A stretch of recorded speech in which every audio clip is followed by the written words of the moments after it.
ஓம் நம சிவாய. ஓம் சிவாய விஷ்ணு ரூபாய விஷ்ணுவே சிவரூபிணே நமஸ்தே சிவ விஷ்ணு ரூபாய நமஸ்தே சர்வரூபிணே. வணக்கம். உங்கள் ஜோதிடர் சிம்மம் எஸ் திருக்குமரன். கடந்த வீடியோக்கள்ல நம்ம 12 பாவகங்களை பற்றின விஷயங்களை நம்ம பார்த்துட்டு வந்துட்டு இருக்கிறோம். அதுல 6வது பாவகம் வரைக்கும் ஏற்கனவே கடந்த வீடியோக்களை பார்த்துட்டோம். நீங்க ஒவ்வொரு வீடியோக்களையும் ஒவ்வொரு பாவகமாக நீங்க பார்த்துட்டு வந்தீங்கன்னா தான் அது உங்களுக்கு புரிதல் கொஞ்சம் கிடைக்கும். இப்போ நம்ம 7வது பாவகம் அப்படிங்கிற விஷயத்தை பத்தி இன்னைக்கு நம்ம பார்க்க போறோம். பொதுவாக பாத்தீங்கன்னாக்கா காலபுருஷ லக்னத்துக்கு தான் நம்ம பார்த்துட்டு இருக்கிறோம். ஒவ்வொருவருக்கும் லக்னம் இருக்கும். லக்னத்துக்கு 7வது பாவகம். 1வது பார்த்தீங்கன்னா லக்ன பாவகம், 2வது குடும்பம் சம்பந்தப்பட்ட விஷயங்கள், 3வது இளைய சகோதரன், 4வது பார்த்தீங்கன்னா தாயார் சுகஸ்தானம், 5வது புத்திரஸ்தானம், 6வது வேலை சம்பந்தப்பட்ட தாய்மாமன் ஸ்தானம், 8வது பார்த்தீங்கன்னாக்கா 7வது பார்த்தீங்கன்னாக்கா மனைவி சம்பந்தப்பட்ட பாவகம். அந்த நமக்கு வரக்கூடிய மனைவி எப்படி இருப்பாங்க அப்படிங்கிறத பற்றின விஷயங்கள் எல்லாத்தையுமே நாம பார்க்கக்கூடிய அந்த பாவகம் தான் இந்த 7வது பாவகம் சொல்லக்கூடியது. அப்போ இந்த 12 விதமான பாவகங்களையும் நாம ஒவ்வொரு விஷயமா விளக்கத்தை நம்ம பார்த்துட்டு வந்துட்டு இருக்கிறோம். இதுல இன்றைக்கு நம்ம பார்க்கக்கூடிய இந்த 7வது பாவகம் என்று சொல்லக்கூடிய இந்த மனைவி, நமக்கு வரக்கூடிய மனைவி அல்லது வரக்கூடிய கணவன் சம்பந்தப்பட்ட விஷயங்களை இன்னைக்கு நம்ம பார்க்க போறோம். இப்போ அந்த 7வது பாவகம் என்று சொல்லக்கூடியது பாத்தீங்கன்னாக்கா இணைப்பு. அதாவது நம்ம ரயில் சிநேகம் மாதிரி வச்சுக்கோங்க. ரயில்ல நம்ம பயணம் செய்து கொண்டு இருக்கிறோம். பயணம் செய்யும் போது நம்மோட சேர்ந்து கூட வரக்கூடிய நம்முடைய வாழ்வுல பார்த்தீங்கன்னாக்கா இடையில் ஏற்படக்கூடிய ஒரு பந்தம், அதுதான் மனைவி அல்லது கணவன். அப்போ இந்த மனைவி கணவன் சொல்லக்கூடிய இந்த பந்தம் இடையில் ஏற்படக்கூடிய இந்த பந்தம் இணைப்பு, ஒன்று சேருவது. அப்போ ஒன்று சேரும் போது இணையும் போது ஏற்படக்கூடிய அந்த பந்தம் தான் மனைவி ஸ்தானம் 7வது பாவகம் என்று நாம் அதை சொல்றோம். அதை நம்ம இப்படி கூட சொல்லலாம். படிச்சுட்டு இருக்கிறோம், நம்ம படிப்பு சம்பந்தப்பட்ட விஷயங்களை படிச்சு கல்வி பயிலும் போது ஏற்படக்கூடிய சிநேகத்தினால் வரக்கூடிய நம்ம வாழ்க்கையில் இணையக்கூடிய நபர் என்று கூட நம்ம அதை சொல்லலாம். அப்படி ஒவ்வொரு விஷயங்களையும் நாம பார்த்துட்டு வந்துட்டு இருக்கிறோம். அதுல இன்னைக்கு நம்ம ஒரு மனிதனுடைய வாழ்க்கையில, அன்றாட வாழ்க்கையில நேர்மறையான எண்ணங்கள் இருக்கும், நேர்மறையான சிந்தனைகள் இருக்கும், எதிர்மறையான எண்ணங்கள் இருக்கும். எதிர்மறையான சிந்தனைகளும் கூட கடந்து ஒரு நாள்ல கடந்து செல்லக்கூடிய சூழ்நிலையில நம்ம பார்க்கலாம். அப்போ மனிதன் ஒரு மனிதன் பிறக்கிறான் என்றால் அது லக்னம், அதாவது பிரிவது. தாயினுடைய கருவறையிலிருந்து குழந்தை பிரிந்து வரக்கூடியதான் நம்ம லக்னமா சொல்றோம். அதுபோல சேர்வது, இணைவது, பந்தம் ஏற்படுவது, இந்த மாதிரி விஷயங்கள் எல்லாமே 7ஆம் பாவகமாக சொல்லப்படுறோம். இணைவதுனாக்க கணவன் மனைவி பந்தம் இணையக்கூடிய விஷயங்கள் 7ஆம் பாவகமாக நாம அதை சொல்றோம். அப்போ அந்த உலகத்துல பாத்தீங்கன்னாக்கா இணையக்கூடிய விஷயங்கள் அனைத்துமே இப்போ பொதுவாக பாத்தீங்கன்னாக்கா பொது இடங்களில் கூடுவது, வீட்டுல அனைவருமே சேர்ந்து இருப்பது, இல்ல சட்டசபைகள்ல அனைத்து விதமான அரசியல் தலைவர்கள் சட்டசபையில கூடுவாங்க. அப்போ அந்த சேர்வது, பொது இடங்களில் கூடுவது, இந்த மாதிரி இணையக்கூடிய இடங்கள் அனைத்துமே பாத்தீங்கன்னாக்க இந்த 7ஆம் பாவகமாக சொல்லப்படுது. பார்ட்னர்ஸ், நாம் தொழில் செய்து கொண்டு இருக்கிறோம் என்றால் நம்ம இடையில பார்ட்னர்ஸா நாம யாரையாவது சேர்க்க விரும்புறோம் அப்படின்னா கூட அது 7ஆம் பாவகம் என்று சொல்லப்படுது. இது போல நிறைய விஷயங்களை நம்ம இந்த 7ஆம் பாவகத்துக்கு உதாரணமாக நாம சொல்லிக்கிட்டே போகலாம். அப்போ இந்த 7ஆம் பாவகம் நமக்கு வாழ்க்கையில் எப்படிப்பட்ட விஷயத்தை நமக்கு அது தரும் அப்படிங்கிறது தான் பார்க்கணும். இப்போ 7ஆம் பாவகம் என்று சொல்லக்கூடிய விஷயம் பாத்தீங்கன்னாக்கா நமக்கு அனைத்து விதமான விஷயங்களையும் முழுமையாக நமக்கு இருக்கக்கூடிய விஷயம்தான் இந்த 7வது பாவகம். அப்போ இந்த 7வது பாவகம் என்று சொல்லக்கூடிய விஷயத்துக்கு லக்னம் எப்படி இருக்கும் அப்படிங்கிறத நம்ம முதல்ல பார்க்கணும்.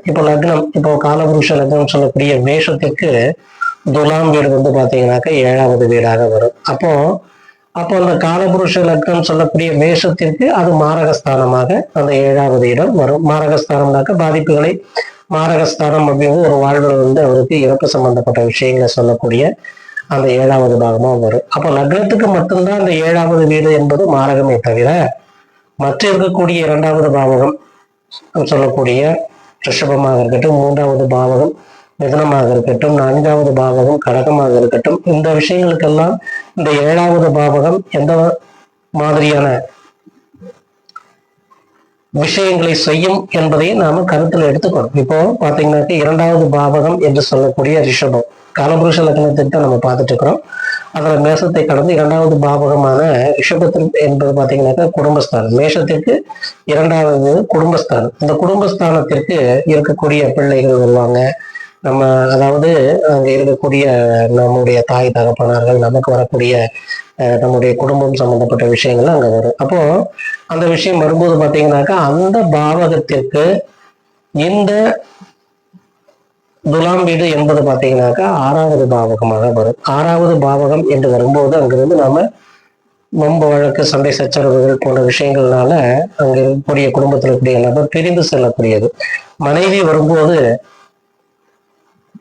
ஒரு குடும்பத்துல பாத்தீங்கன்னாக்கா ஒரு தாய் தந்தைக்கு மகனாக பிறக்கக்கூடிய அந்த பிள்ளைக்கு மனைவி என்கின்ற ஒருவர் வரும்போது இணையும் போது அந்த குடும்பத்தை விட்டு பிரிந்து தனி குடுத்தனம் போகக்கூடிய அந்த சூழல்கள் எல்லாம் அங்கே வந்துடும். அப்போ அந்த மாதிரி சூழல்கள் வரும்போது அவங்க தனி குடுத்தனம் பிரிஞ்சு தாய் தந்தையரை விட்டு பிரிந்து போகக்கூடிய சூழல்கள் எல்லாம் அங்கே வந்துவிடும். அப்போ அந்த பாவகம் என்ன சொல்லுது அப்படிங்கிறத நம்ம பார்க்கணும். 2வது பாவகம் என்று சொல்லக்கூடிய ரிஷப வீட்டிற்கு இந்த 6வது வீடு பகைஸ்தானமாக வரும், எதிரிஸ்தானமாக வருவதனால் குடும்பத்தை விட்டு பிரிந்து சென்று தனி கொடுத்தனம் போகக்கூடிய சூழ்நிலைகள்லாம் அங்கே வரும். அதுபோல 3வது பாவகம் என்று சொல்லக்கூடிய மிதுனத்திற்கு இந்த 7வது பாவகம் பார்த்தீங்கன்னாக்க விரும்பத்தக்க விஷயங்கள் நடக்கக்கூடிய பாவகம்.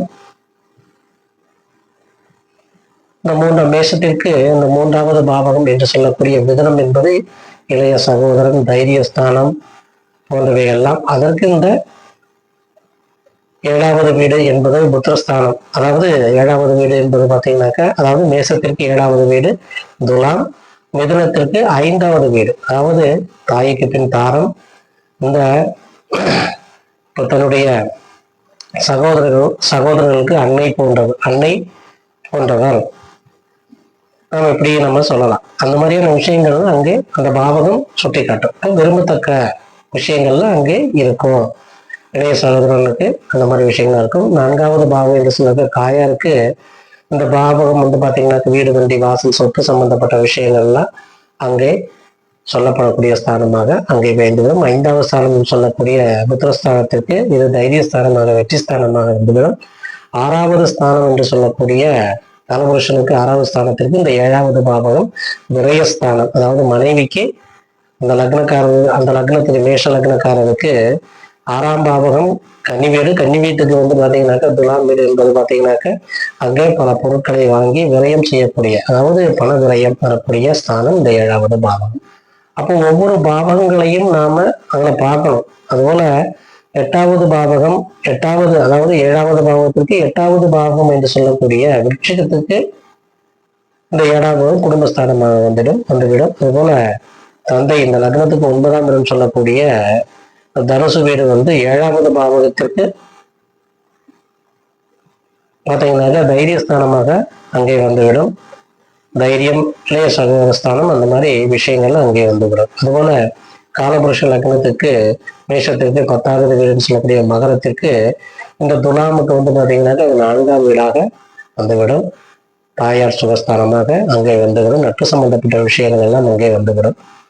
அதுபோல 11ஆம் வீடுக்கு 5வது வீடாக அங்கே வந்துவிடும். புத்திரஸ்தானமாக அங்கே வரும். அதுபோல 12வது வீட்டிற்கு அந்த வீடு விரயஸ்தானமாக, மேஷத்திற்கு அது விரயம், துலாத்திற்கு அது 6வது வீடாக அங்கே வந்துவிடும். பகைஸ்தானமாக, நோயதி தொல்லைஸ்தானமாக அங்கே அது வந்துவிடும். அப்போ ஒவ்வொரு வீட்டிற்கும் ஒவ்வொரு பாவகங்கள் எந்த மாதிரியான விஷயங்களை சொல்வது என்பதைத்தான் இங்கே நம்ம பார்க்க வேண்டுமே தவிர ஜோதிடம் என்பது பார்த்தீங்கன்னாக்கா பல விஷயங்களை நமக்கு சொல்லக்கூடியது. நம்முடைய வாழ்க்கையில் பார்த்தீங்கன்னாக்க ஒவ்வொரு விஷயங்களுக்கும் ஜோதிடம் என்பது ரொம்ப இம்பார்ட்டண்டான விஷயம், ரொம்ப முக்கியமான விஷயம்.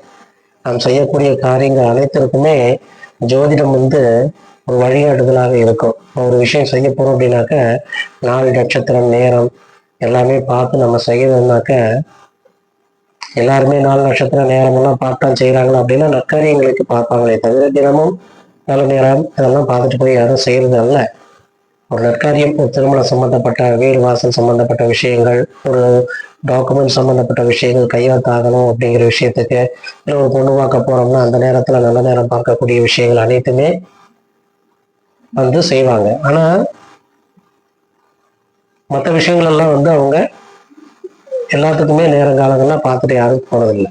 அப்ப என்னன்னு கேட்டீங்கன்னா, இந்த ஜோதிடம் என்பது பார்த்தீங்கன்னா வாழ்க்கையில் நமக்கு வழிகாட்டுதலுக்கு ஒரு வழிகாட்டுதல் கூடியதாக இருக்கு என்பதுதான் என்னுடைய உட்கருத்து.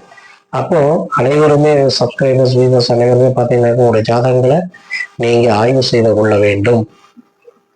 நீங்கள் ஆய்வு செய்து கொண்டு உங்களுக்கு ஏற்ற நல்ல நேரங்களை பார்த்து ஒவ்வொரு காரியங்களையும் நீங்கள் செய்து கொள்ள வேண்டும். அப்படி செய்துக்கிட்டீங்கன்னாக்க ஜாதக ஜோதிட ரீதியாக நீங்க ஒரு விஷயம் செய்து கொண்டீர்கள்னா அந்த விஷயம் உங்களுக்கு 100% சக்சஸை கொடுக்கும் என்பதை தெரிவித்துக் கொள்கிறேன். உங்களுடைய ஜாதகங்களை பார்க்கணும் அப்படின்னு நினைக்கிறீங்கன்னாக்க வீடியோவில் கீழே நம்பர் கொடுத்துருக்குறேன். அந்த நம்பர்ல நீங்க உங்களுடைய ஜாதகங்களை வாட்ஸ்அப் மூலமாக அனுப்பிச்சு நீங்க உங்களுடைய ஜாதகங்களை நீங்க ஆய்வு செய்து கொள்ளலாம். திருமணம் சம்பந்தப்பட்ட விஷயங்களுக்கு நாட்கள் கொடுத்து கொடுப்பது, அதுபோல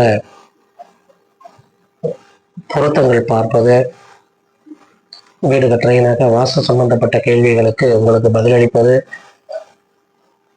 பூமி பூஜை சம்பந்தப்பட்ட விஷயங்களுக்கு அந்த பூமி பூஜைக்கு உண்டான பொருட்கள் அனைத்தையுமே உங்களுக்கு என்னென்ன வேண்டும் என்பது அட்வைசபிளா செய்து கொடுப்பதற்கும் நாங்கள் பண்ணி கொடுக்குறோம். உங்களுடைய ஹாரோஸ்கோப்பை நீங்கள் வெரிஃபிகேஷன் பண்ணணுன்னாக்கா நீங்கள் நம்பரில் அனுப்புங்க. அனைத்து இதுவரையிலும் ஆதரவு கொடுத்து கொண்டிருக்கின்ற சப்ஸ்கிரைபர்கள் அனைவருக்குமே நன்றியை தெரிவிச்சுக்கிறேன். வியூவர்ஸ் அனைவருக்கும் நன்றியை தெரிவிச்சுக்கிறேன். பார்க்கக்கூடிய வீடியோ உங்களுக்கு பயனுள்ளதாக இருக்கும் என்ற நம்பிக்கையில் உங்களுக்கு அடுத்தடுத்த வீடியோக்குள்ள நான் சொல்லிட்டு வர்றேன். உங்களுக்கு பயனுள்ள தகவலாக இருக்கும் என்ற நம்பிக்கையில் எல்லாம் வல்ல இறைவனை பிரார்த்தித்து வாழ்க வளத்துடன் உங்கள் ஜோதிடர் சிம்மம் எஸ் திருக்குமரன். நன்றி, வணக்கம்.